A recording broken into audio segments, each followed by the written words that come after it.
Bismillahirrahmanirrahim. Assalamualaikum warahmatullahi wabarakatuh. Alhamdulillahirabbil alamin wa bihi nasta'in wa ala umuri dunya waddin. Wassalatu wassalamu ala asrafil anbiya'i wal mursalin wa ala alihi wa sahbihi ajmain amma ba'du. Pertama-tama perkenalkan, nama saya Muhammad Ihsan Abdul Ghani dari jurusan Ilmu Pendidikan Agama Islam Universitas Pendidikan Indonesia. Pada kesempatan kali ini saya akan menjelaskan perihal peserta didik menurut Islam. Dalam bahasa Indonesia ada 3 sebutan untuk pelajar, yaitu murid, anak didik, dan peserta didik. Pertama, sebutan murid bersifat umum, sama umumnya dengan sebutan anak didik dan peserta didik. Istilah murid kelihatan khas pengaruh agama Islam. Di dalam Islam, istilah ini diperkenalkan oleh Sufi. Ya. Istilah murid dalam tasawuf mengandung pengertian orang yang sedang belajar, menyucikan diri, dan sedang berjalan menuju Tuhan. Yang paling menonjol dalam istilah itu yaitu kepatuhan murid terhadap guru, atau bisa disebut mursyid gitu. Artinya patuh. Di sini ialah tidak membantah sama sekali. Nah, menurut dalam pendidikan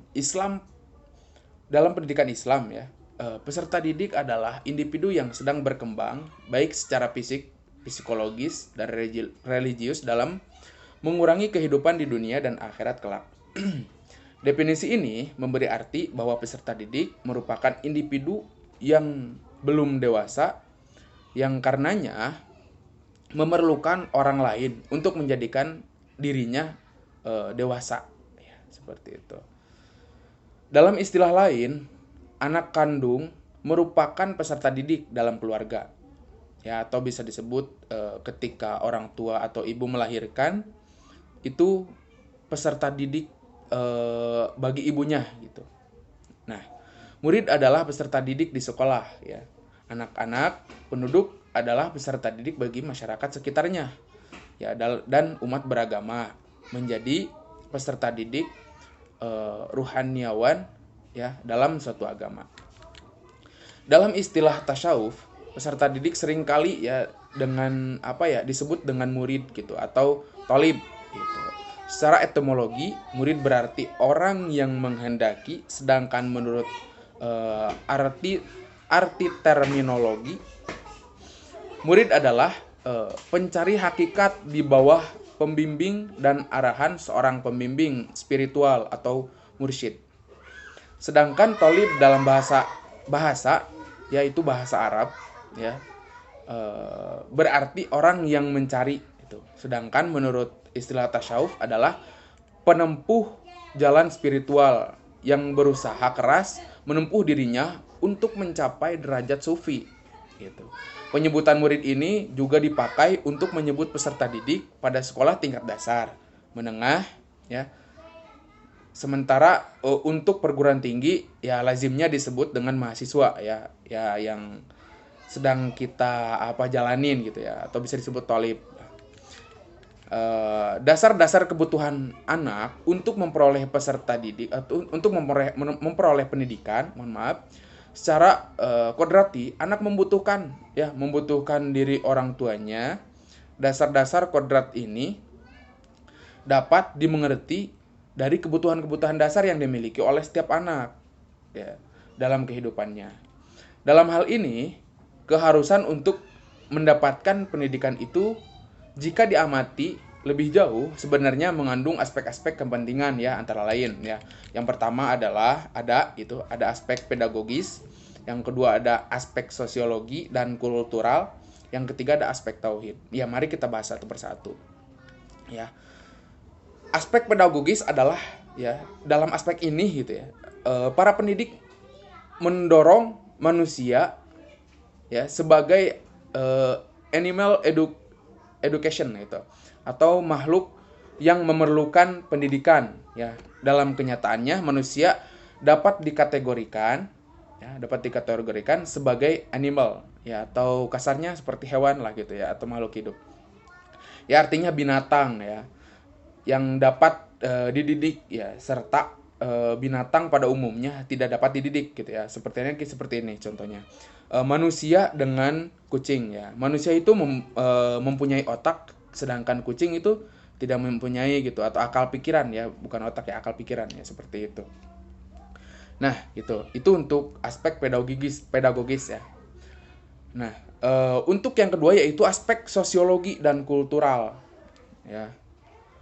Aspek sosiologi dan kultural. Menurut ahli sosiologi, ya pada prinsipnya manusia adalah monstrous ya, mohon maaf kalau salah. Yaitu makhluk yang berwatak gitu dan berkemampuan dasar untuk hidup bermasyarakat. Ya, seperti itu. Nah, yang ketiga yaitu aspek tauhid gitu ya. Aspek tauhid ini ya adalah aspek pandangan yang mengakui bahwa manusia adalah makhluk yang berkebutuhan. Ya, menurut para ahli juga disebut homo dipinous ya, atau makhluk yang percaya adanya Tuhan ya, seperti itu.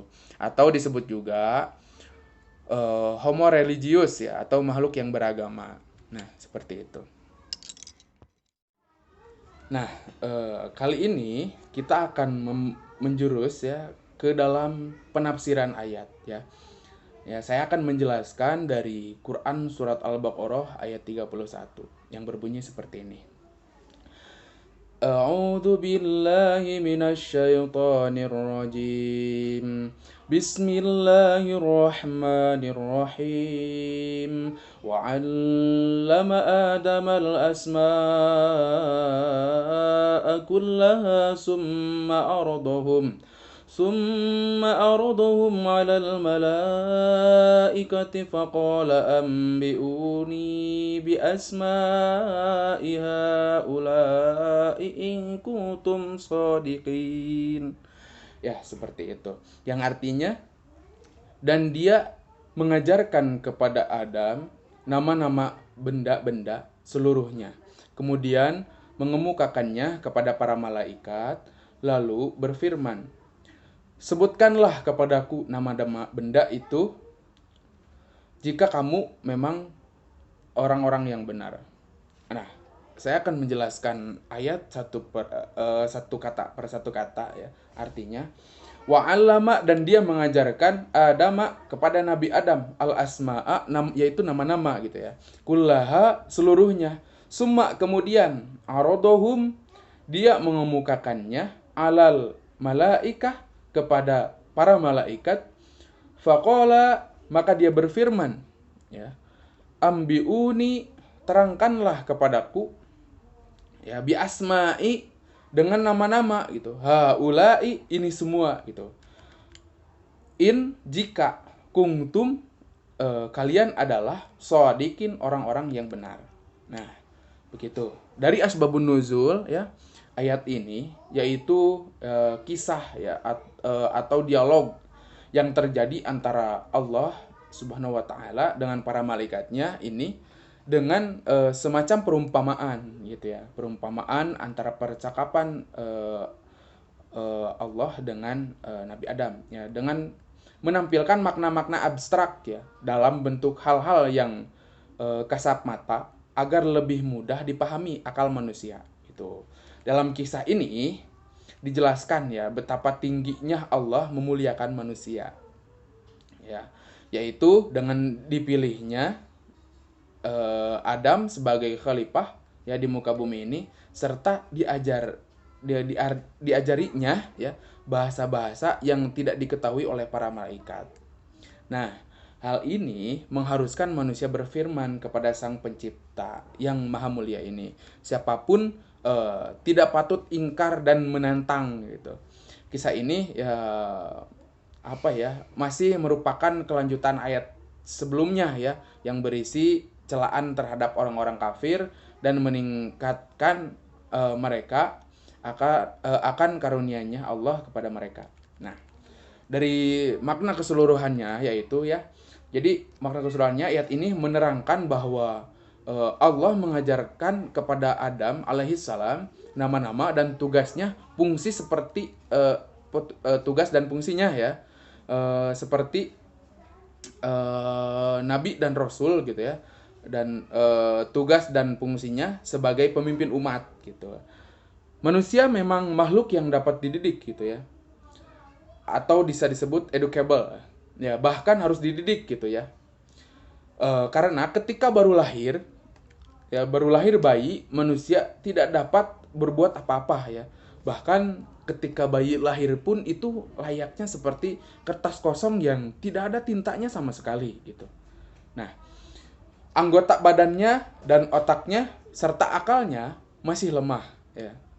Tetapi setelah melalui proses pendidikan, bayi manusia bisa dapat berbuat apa-apa gitu ya.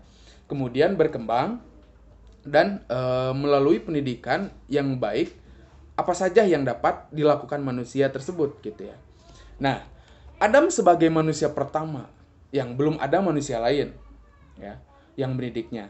Maka Allah secara langsung mendidik dan mengajarinya ya, mengajari Nabi Adam alaihissalam. Apalagi Nabi Adam alaihissalam dipersiapkan untuk menjadi khalifah, yaitu pemimpin bumi. Tetapi cara Allah mendidik dan mengajar Nabi Adam tidak sama seperti manusia mengajar gitu. Ya, seperti tidak sama seperti kita mengajar teman-teman kita gitu. Kita mengajari adik-adik kita gitu. Tidak sama ya. Nah, melainkan dengan mengajar secara langsung dan memberikan potensi kepadanya gitu, yang dapat berkembang berupa daya pikiran sehingga memungkinkan untuk mengetahui semua nama-nama yang di hadapannya seperti itu. Nah, setelah nama-nama itu diajarkannya kepada Adam, ya, maka Allah memperlihatkan benda-benda itu gitu kepada para malaikat dan diperintahkannya agar mereka menyebutkan nama-nama benda tersebut gitu ya, yang telah diajarkan kepada Nabi Adam alaihissalam ya. Dan ternyata mereka tidak dapat menyebutkannya gitu. Hal ini ya untuk memperlihatkan keterbatasan pengetahuan para malaikat itu dan agar mereka mengetahui keunggulan ya, mengetahui keunggulan Nabi Adam alaihissalam sebagai manusia terhadap mereka gitu, dan agar mereka mengetahui ketinggian hikmah Allah dan memiliki manusia ya, memilih manusia sebagai khalifah ya di muka bumi ini.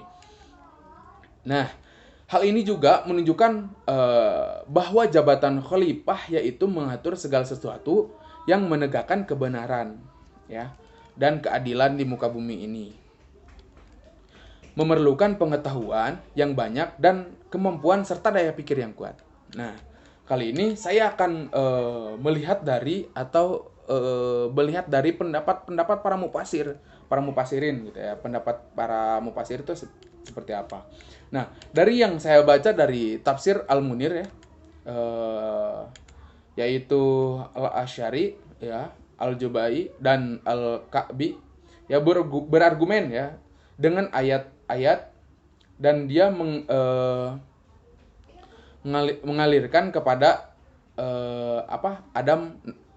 kepada Nabi Adam ya, nama-nama benda seluruhnya gitu, untuk mendukung kepada mereka ya bahwa secara bersifat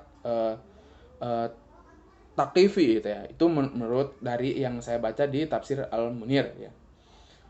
Ya, artinya apa ya? Allah Ta'ala telah menciptakan ilmun atau disebutnya ilmun daruri ya, ilmun daruri, atau bisa disebut pengetahuan dasar gitu ya. Ilmun itu pengetahuan, daruri itu dasar ya, mengenai kata-kata dan makna-makna itu, serta menciptakan pengetahuan bahwa kata tersebut dipakai untuk mengungkapkan makna-makna itu gitu ya, atau yang tadi dijelaskan dari ayat yang ayat 30 Al-Baqarah ayat 31. Nah, ayat yang mengenai pengajaran Adam ya tentang berbagai jenis makhluk yang diciptakan Allah Subhanahu wa taala, serta Adam diberinya ilham untuk mengetahui bendanya, karakteristik dan sifat-sifatnya, serta nama-namanya yang bisa jadi terjadi secara sekaligus gitu dalam satu waktu atau dalam waktu-waktu yang berbeda. Nah, seperti itu. Ini dari yang saya baca dari tafsir Al-Munir ya. Nah, mungkin dari tafsir Al-Azhar ya menjelaskan bahwa diberilah gitu ya oleh Allah kepada Adam itu ya semua ilmu itu gitu yang diberikan oleh Allah, kemudian dia kemukakan semuanya kepada para malaikat, lalu dia berfirman ya, beritakanlah kepadaku nama-nama itu semua gitu ya, jika adalah kamu makhluk-makhluk yang benar gitu ya. Itu Allah berfirman. Sesudah Adam dijadikan ya kepadanya yang telah diajarkan oleh Tuhan nama-nama yang diciptakan oleh kekuatan manusia ya. Nama-nama yang dapat dicapai gitu ya. Mohon maaf, nama-nama yang dapat dicapai oleh kekuatan manusia baik dengan panca indera ataupun dengan akal semata-mata gitu ya. Semuanya diajarkan kepadanya itu. Kemudian Tuhan Allah atau Allah Subhanahu wa taala pergilah gitu ya. Malaikat-malaikat itu dan Tuhannya tanyakan, adakah gitu ya. Dan Allah menanyakan gitu ya, adakah mereka ya tahu nama-nama itu gitu ya. Seraya bertanya, jika benar pendapat mereka selama ini bahwa jika khalifah itu terjadi akan timbul bahaya kerusakan dan pertumpahan darah. Ya, sekarang coba ya cobalah ya jawab pertanyaan Tuhan gitu ya. Menurut ini dapatkah mereka menunjukkan nama-nama itu gitu ya. Nah, itu ya dari ini ya. Jadi antara percakapan Allah Subhanahu wa taala dengan Nabi Adam untuk menyebutkan nama-nama malaikat dan lain-lain ya. Itu seperti halnya apa yang dicontohkan dalam ayat ini, yaitu seperti halnya guru mengajarkan kepada muridnya. Ya seperti itu. Ya, guru mengajarkan kepada muridnya gitu ya, hal-hal yang emang muridnya tidak tahu gitu ya, atau materi-materi yang baru saja diketahui oleh para murid itu dipelajari gitu ya. Kemudian guru mengajarkan, serta nanti kalau di sekolah itu biasanya ada evaluasi gitu ya, berupa mungkin ada ujian ulangan tengah semester ya, atau ulangan-ulangan harian dan lain-lain untuk menguji siswa atau menguji peserta didik sudah mengetahui sejauh mana, seperti itu. Nah, mungkin ya itu saja yang bisa saya sampaikan. Selebihnya mohon maaf apabila dari saya pribadi ya ada kekurangan, ya itu pure dari saya pribadi ya. Kalau ada ilmu-ilmu yang bermanfaat ya itu silahkan gitu ya untuk dimanfaatkan dan diajarkan juga kepada orang lain yang membutuhkan gitu ya. Ya mohon maaf apabila ada kesalahan ya. Terima kasih atas perhatiannya. Sekian, wallahul muwafiq ila aqwamit thoriq. Wassalamualaikum warahmatullahi wabarakatuh.